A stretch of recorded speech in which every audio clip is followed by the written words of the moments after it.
Assalamualaikum warahmatullahi wabarakatuh. Saya Revalia Widyasari dari kelas 11 MIPA 4, nomor absen 26. Di sini saya akan mempresentasikan mengenai sel hewan. Yang pertama, komponen kimia apa yang terdapat dalam sel hewan?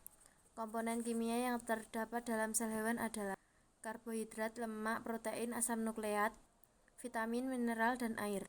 Selanjutnya, apa fungsi masing-masing organ sel dalam sel hewan? Di sini saya akan menjelaskan fungsi masing-masing dari organ sel dari sel hewan. Yang pertama, badan Golgi. Badan Golgi berfungsi sebagai tempat modifikasi protein yang disintesis ribosom untuk diubah menjadi enzim, hormon, protein, struktural atau organel baru. Yang kedua, nukleus. Fungsi dari nukleus adalah mensintesis DNA dan RNA. Yang ketiga adalah nukleus. Fungsi dari nukleus adalah tempat sintesis RNA. Yang keempat adalah membran sel, yang berfungsi melindungi sel, menerima rangsangan dari luar sel dan mengatur perpindahan molekul baik keluar atau ke dalam sel. Yang kelima adalah sitoplasma, yang berfungsi sebagai cairan di dalam sel di mana dapat organel-organel sel serta tempat metabolisme sel berlangsung.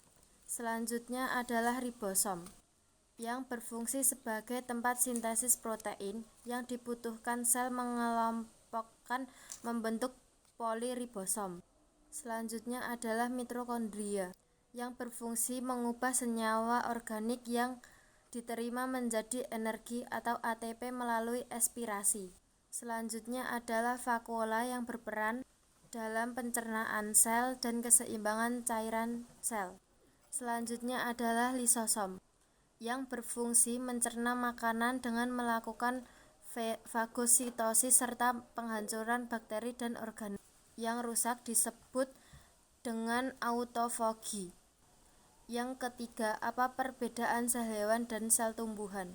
Sel hewan adalah unit fungsional dasar yang membangun tubuh hewan, sedangkan sel tumbuhan adalah unit fungsional dasar yang membangun tubuh tumbuhan, dan sel tumbuhan memiliki ukuran lebih besar daripada sel hewan. Sekian presentasi dari saya. Wassalamualaikum warahmatullahi wabarakatuh.